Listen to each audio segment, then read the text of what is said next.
सभा चुनाव लड़ने पर विचार कर रही हूं, ये उन्होंने बहुत साफ कह दिया है। विचार चल रहा है, यूपी विधानसभा चुनाव लड़ सकती हैं प्रियंका गांधी। विचार चल रहा है, बहुत साफ उन्होंने अपने पत्ते नहीं खोले। उन्होंने कहा कि इस बारे में बहुत कॉन्क्रीट, बहुत आखिरी निष्कर्ष वो नहीं बता सकती, लेकिन विचार चल रहा है। और क्यों नहीं चलेगा, उल्टा उन्होंने सवाल ये भी पूछा। चुनाव है, वो बिल्कुल विचार कर रही हैं इस पर। सीएम प्रत्याशी के ऐलान पर भी विचार हो रहा है। बिना नाम लिए प्रियंका का समाजवादी पार्टी और बीएसपी पर भी निशाना था। उन्होंने कहा कि कौन सा विपक्षी दल सड़क पर दिखाई दे रहा है, कौन सा विपक्षी दल लड़ता दिखाई दे रहा है। 2 वर्षों से सिर्फ कांग्रेस लड़ती दिखाई दे रही है। 2 उदाहरण उन्होंने दिए। उन्होंने कहा कि बहुत सारे कांग्रेस कार्यकर्ता पिछले कुछ वर्षों में 3 दिन से 3 महीने तक राजनीतिक संघर्ष में जेल गए हैं। उन्होंने कहा कि कोरोना के वक्त में कांग्रेस पार्टी ने बहुत मदद और राहत का काम किया है और सड़क पर संघर्ष करती हुई कांग्रेस पार्टी ही दिखाई दे रही है, इसलिए कांग्रेस पार्टी की संभावनाएं मजबूत हैं। अपने जहां तक चुनाव लड़ने का विचार था, उन्होंने कहा कि विचार चल रहा है, अभी बहुत स्पष्ट नहीं है, वो बता नहीं सकती, लेकिन विचार चल रहा है। मुख्यमंत्री कैंडिडेट कौन होगा, इस पर भी विचार चल रहा है। इस पर भी उन्होंने कुछ बहुत साफ बात नहीं कही, मुस्कुराते हुए नजर आई, लेकिन ये बहुत स्पष्ट संकेत दिया है प्रियंका गांधी वाड्रा ने कि गंभीरता से कुछ विषयों पर विचार चल रहा है, कुछ संभावनाओं पर ख्याल चल रहा है और वो बहुत जल्द सामने आ जाएगा। सपा और बसपा पर भी उन्होंने निशाना साधा। उन्होंने कहा, बताइए कहां सड़क पर धरना देते संघर्ष करते नजर आए अखिलेश यादव। मायावती के बारे में उनकी टिप्पणी थी कि वो तो बिल्कुल ही नजर नहीं आई, ट्विटर को छोड़ दिया जाए तो। इस तरीके से आक्रमण किया उन्होंने विपक्षी दलों पर भी, और उन्होंने ये साबित करने का प्रयास किया, ये जाहिर करने का प्रयास किया कि जमीन पर संघर्ष कर रही है सिर्फ उनकी पार्टी कांग्रेस, चाहे भले अभी उसकी 4थी पोजीशन हो प्रदेश में, लेकिन ये चीजें बदलेंगी।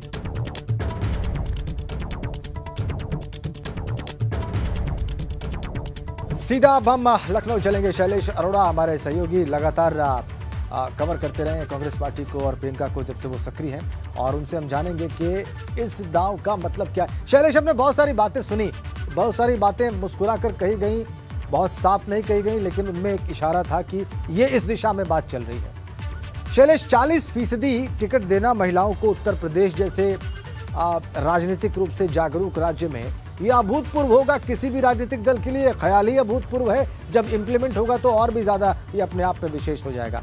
कैसे कांग्रेस पार्टी इस पर काम कर रही है? राजन, देखिए, अभूतपूर्व जरूर होगा, लेकिन चुनौती भी कम नहीं होगी, वो भी कांग्रेस के लिए। वजह यह कि कांग्रेस पिछले 3 दशक से ज्यादा का समय हो चुका, और अगर उत्तर प्रदेश की बात करें तो सत्ता का सुख नहीं भोग पाई है।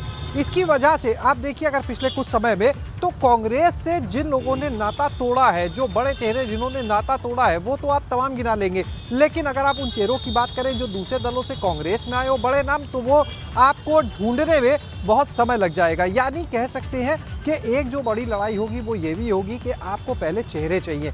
आप सीटों पर जब प्रत्याशी उतारेंगे, और लगातार इसी को लेकर चाहे सत्ताधारी दल हो या फिर सपा और बसपा की बात की जाए, वो लोग भी कांग्रेस को लेकर निशाना साधते रहे हैं। दूसरी चीज़, अगर आप हालिया जो हालात हैं उनके लेकर बात करते हैं, तो देखिए, प्रियंका गांधी ने जो घोषणा की, जो ऐलान किया, वो निश्चित रूप से एक ऐतिहासिक ऐलान कहा जा सकता है कि 40% सीटों पर महिला प्रत्याशी। उसके लिए उन्होंने कहा कि अगले महीने की 15 तारीख तक सबसे आवेदन लिए जाएंगे, और आवेदन के बाद जो जिस क्षेत्र में प्रभावशाली होगा, या कह सकते हैं जो सक्षम होगा, उसको मैदान में उतारा जाएगा। लेकिन सबसे बड़ी चीज़, कितने आवेदन आते हैं, वो आवेदनों में चेहरे कितने होंगे, ये सारी चीज़ें देखने होंगी, क्योंकि कहीं ना कहीं अन्य दलों के मुकाबले अगर हम देखें तो कांग्रेस का जो जनाधार है, एक जद्दोजहद की स्थिति में है पार्टी, तो इसकी वजह से ये चीज़ भी देखने वाली होगी। एक चीज़ जो प्रियंका गांधी ने और कही कि ये पहली प्रतिज्ञा है, यानी अभी और कई घोषणाएं आगामी चुनाव को लेकर होना बाकी है। और अगर हम बात करें अगले 2 से 3 दिन में एक चर्चा चल रही है कि 50 से 60 सीटों पर जो प्रत्याशी हैं उनके नाम की लिस्ट भी बाहर आ सकती है। तो अब ये देखना होगा, जो पहली लिस्ट सामने आएगी उसमें कितनी महिलाओं को तरजीह दी जाती है, ये देखने वाली एक बात होगी। अगर पूरी चीजों को देखें तो एक बड़ा सवाल उठता है। हमारे साथ बने रहिए।